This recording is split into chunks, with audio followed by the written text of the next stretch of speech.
नमस्कार मेरे प्रिय साथियों, स्वागत है एक बार फिर से आपका अपने ज्ञान के चैनल बीबीटी नॉलेज पर। साथियों, तबीयत सही ना होने की वजह से हम वीडियो नहीं डाल पाए थे। हमारी तबीयत अभी भी सही नहीं है, लेकिन फिर भी कोशिश करें आपके लिए वीडियो हम डाल पाएँ समय से।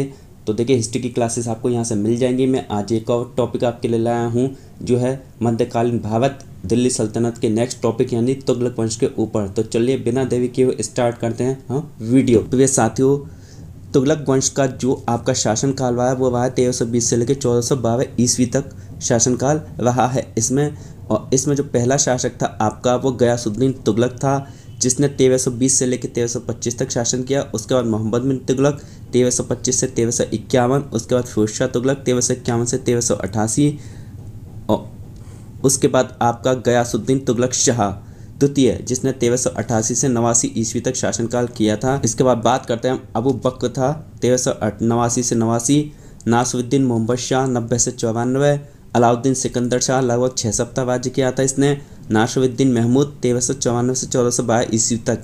तो देखिए, जो आपके इम्पोर्टेंट राजा हैं वो तो स्टार्टिंग में निकल गए आपके, गयासुद्दीन तुगलक, मोहम्मद बिन तुगलक और फिरोज शाह तुगलक। ये तीन ही आपके ज़्यादा इंपॉर्टेंस रखते हैं और इन्हीं से ज़्यादा क्वेश्चन पूछा जाता है। तुगलक वंश का अंतिम सुल्तान जो था वो नासिरुद्दीन मोहम्मद तुगलक के शासनकाल में तैमूर लंग का आक्रमण हुआ था, यानी अंतिम सुल्तान के समय में। और देखिए, कभी कभी यहाँ पर आप जब मोहम्मद शाह भी दे देते हैं खाली, तो आप कंफ्यूज मत होना, आपको क्या लिखा आएगा। कहीं कभी कभी यहाँ पे मोहम्मद शाह, तो इसको आप याद रखिएगा, कंफ्यूज ना हो। अब हम स्टार्ट करते हैं। देखिए, गयासुद्दीन मोहम्मद तुगलक, जिसने 1320 से 1325 ईस्वी तक शासनकाल किया था।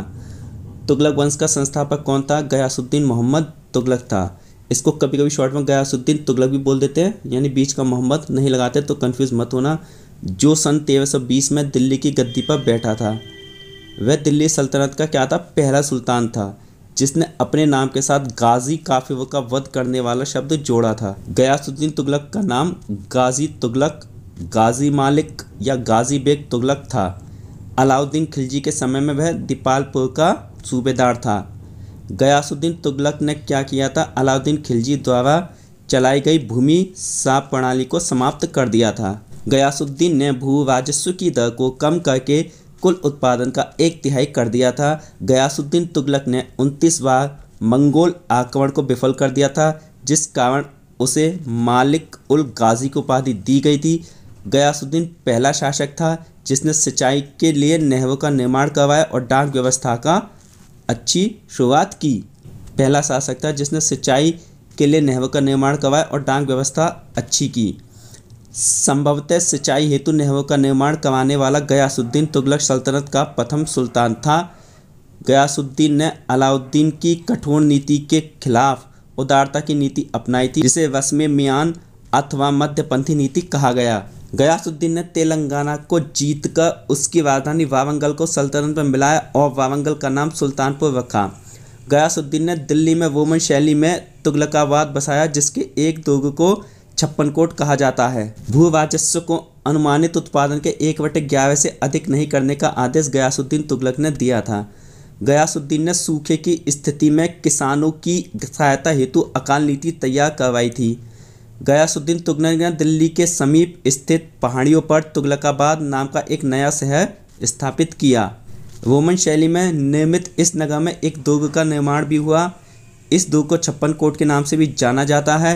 गयासुद्दीन तुगलक की मृत्यु 1325 में बंगाल के अभियान से लौटते समय जूना खां द्वारा निर्मित लकड़ी के महल में दफन हो गई। गयासुद्दीन तुगलक के चिश्ती संप्रदाय के संत निजामुद्दीन औलिया से अच्छे संबंध नहीं थे। निजामुद्दीन औलिया ने गयासुद्दीन तुगलक के बारे में कहा था, दिल्ली अभी दूर है। बंगाल विजय से वापस लौटते समय सुल्तान ने निजामुद्दीन औलिया के पास संदेश भिजवाया था कि वे सुल्तान के आने से पूर्व सल्तनत छोड़कर कहीं और चले जाएं। इस पर औलिया ने कहा था, दिल्ली अभी दूर है। तो ये बहुत इंपॉर्टेंट पॉइंट हो जाता है मेरे प्रिय साथियों एग्जाम की दृष्टि से। अब बात करता हूँ मोहम्मद बिन तुगलक, जिसने 1325 से 51 ईस्वी तक शासन किया था। गयासुद्दीन के बाद जूना खां मोहम्मद बिन तुगलक के नाम से दिल्ली के सिंहासन पर बैठा। मोहम्मद बिन तुगलक को जूना खां द्वारा या उलुग खां भी कहा जाता था। मध्यकालीन सभी सुल्तानों में मोहम्मद तुगलक सर्वाधिक शिक्षित, विद्वान, योग्य व्यक्ति था। मोहम्मद बिन तुगलक को अपनी सनक भरी योजनाओं, कुकृत्यों एवं दूसरे के सुख दुख के प्रति उपेक्षा भाव रखने के कारण स्वप्नशील, पागल एवं व्यक्त पिपासु कहा गया। मोहम्मद बिन तुगलक ने कृषि के विकास के लिए अमीर एक कोही नामक एक नवीन विभाग की स्थापना की। तो देखिए ये एग्जाम की दृष्टि से दोनों ही पॉइंट आपके इंपॉर्टेंट है, इनको आप याद रखिएगा। 1327 में मोहम्मद बिन तुगलक ने देवगिरी का नाम दौलताबाद रखा तथा राजधानी को दिल्ली से दौलताबाद स्थानांतरित किया। मोहम्मद बिन तुगलक को भारतीय इतिहास में पागल, सनकी, विवक्त, पिपासु नामों से जाना जाता है। तो ये पॉइंट आपका एग्जाम की दृष्टि से इम्पोर्टेंट है। मोहम्मद बिन तुगलक के समय 1333 ईस्वी में मोरक्को यात्री इब्न बतूता भारत आया था, जिसने रहला नामक पुस्तक लिखी थी। ये इन बतूता हो गया, इब्न बतूता होगा, ये मेरे पेश आते इब्न यानी ई बा और ना, इब्न बतूता, इसके आगे बतूता हो जाएगा, ये इब्न बतूता। इब्न बतूता को मोहम्मद बिन तुगलक ने दिल्ली का काजी नियुक्त किया था। मोहम्मद बिन तुगलक पहला शासक था जिसने योग्यता के आधार पर नियुक्ति की थी। मोहम्मद बिन तुगलक ने कृषि के विकास के लिए दीवाने कोही नामक कृषि विभाग की स्थापना की थी। मेरे पैसा थे मैं बाबा क्या हूँ, ये गलत लिख गया, मिसप्रिंट हो गया, इन बतूता नहीं है, इब्न बतूता होगा। ये मैं आपको बता देता हूँ, इब्न बतूता, यहाँ पर आप समझ लीजिएगा, ये होगा इसका प्रोनाउंसिएशन। मोहम्मद बिन तुगलक ने सांकेतिक मुद्रा के रूप में तांबे व पीतल के सिक्के चलाए और चांदी की अदली नामक मुद्रा चलाई।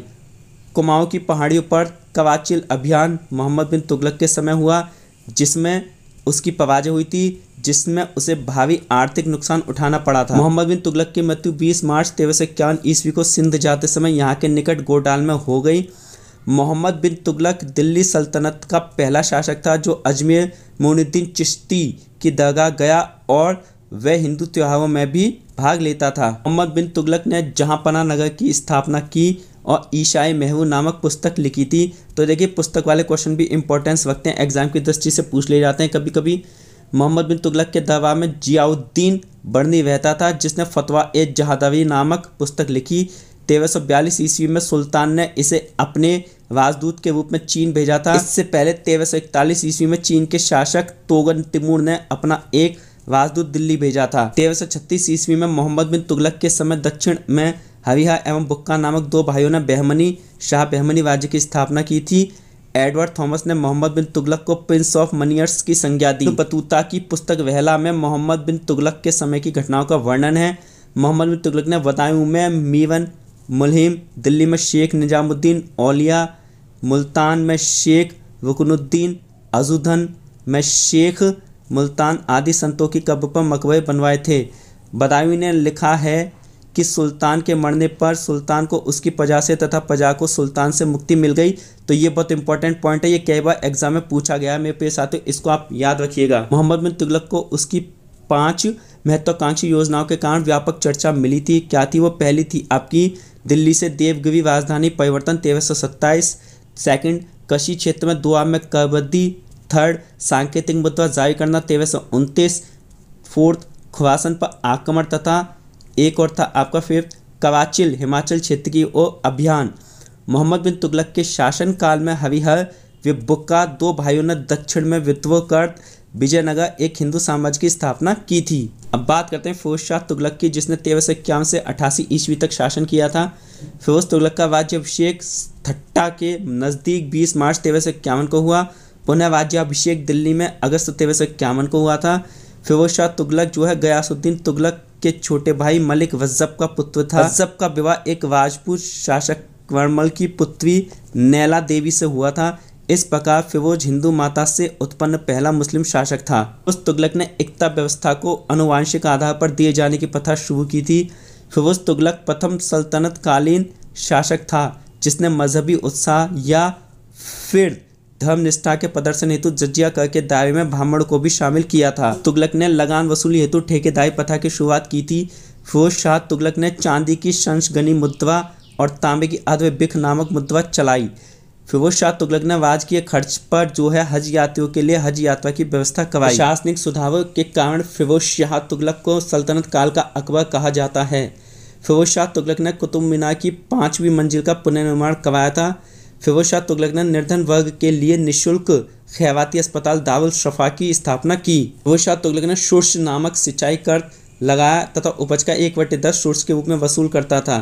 फिरोज तुगलक ने फिरोजाबाद, जौनपुर, हिसार, फिरोजपुर, फतेहाबाद, कोटला, दिल्ली जैसे नगरों की स्थापना की थी।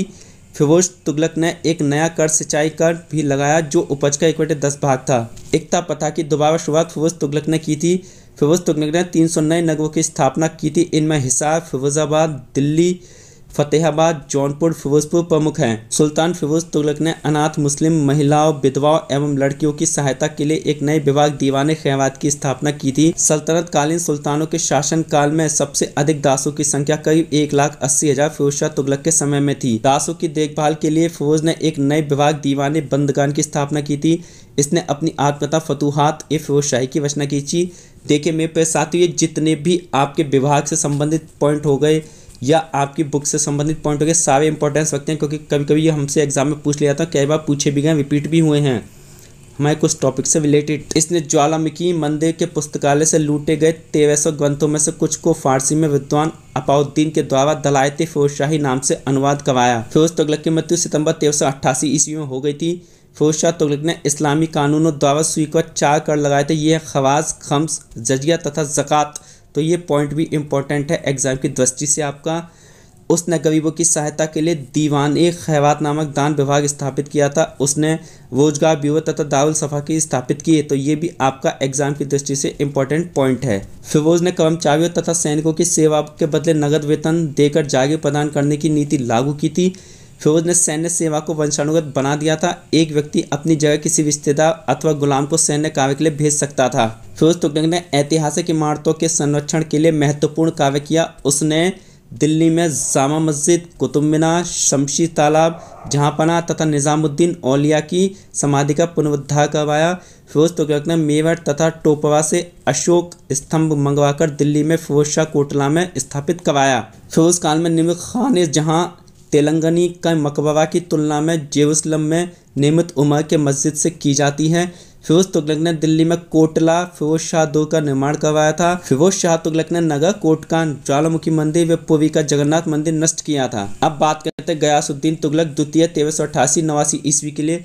गयासुद्दीन तुगलक द्वितीय को 1389 ईस्वी में फिरोज शाह तुगलक की मृत्यु के बाद दिल्ली के सिंहासन पर बैठा। गयासुद्दीन तुगलक द्वितीय जो था फिरोज शाह तुगलक के पुत्र फतेह खां का पुत्र था। गयासुद्दीन द्वितीय को तुगलक शाह के नाम से भी जाना जाता है। इसकी विलासी प्रवृत्ति के कारण असंतुष्ट सरदारों ने उसकी हत्या कर दी थी। अंततः फिरोज शाह तुगलक के पौत्र जफर खां के पुत्र अबू बकर को फरवरी 1389 में दिल्ली सल्तनत का सुल्तान बनाया। अब बात करते हैं अबू बकर की। 1389-90 ईस्वी तक शासन किया था इसने। अबू बकर को फरवरी 1389 ईस्वी में दिल्ली सल्तनत का सुल्तान बनाया गया था। वह फिरोज शाह तुगलक के पौत्र जफर खां का पुत्र था। अप्रैल 1389 में शहजादा मोहम्मद ने अपने को समाना में सुल्तान घोषित कर दिल्ली पर आक्रमण कर दिया था। मोहम्मद ने अबू बकर को अपदस्थ कर अगस्त 1390 ईस्वी में नासिरुद्दीन मोहम्मद शाह की उपाधि के साथ दिल्ली का सुल्तान बना। अन्य उत्तराधिकारी नासिरुद्दीन मोहम्मद शाह 1390 से 94 ईस्वी को अधिक शराब पीने की आदत थी। शराब पीने की इसी आदत के कारण जनवरी 1394 में उसकी मृत्यु हो गई। उसके मरने के बाद उसके पुत्र हुमायूं को अलाउद्दीन सिकंदर शाह की उपाधि से दिल्ली की गद्दी पर बिठाया गया। 6 सप्ताह में ही हुमायूं की भी मृत्यु हो गई। इसके बाद अमीरों ने उस अनुज को मोहम्मद तुगलक को गद्दी पर बैठाया। देखिए जी, हुमायूं वो वाला मत समझ लेना आप क्या कहा वाला हुमायूं, ये अलग हुमायूं था।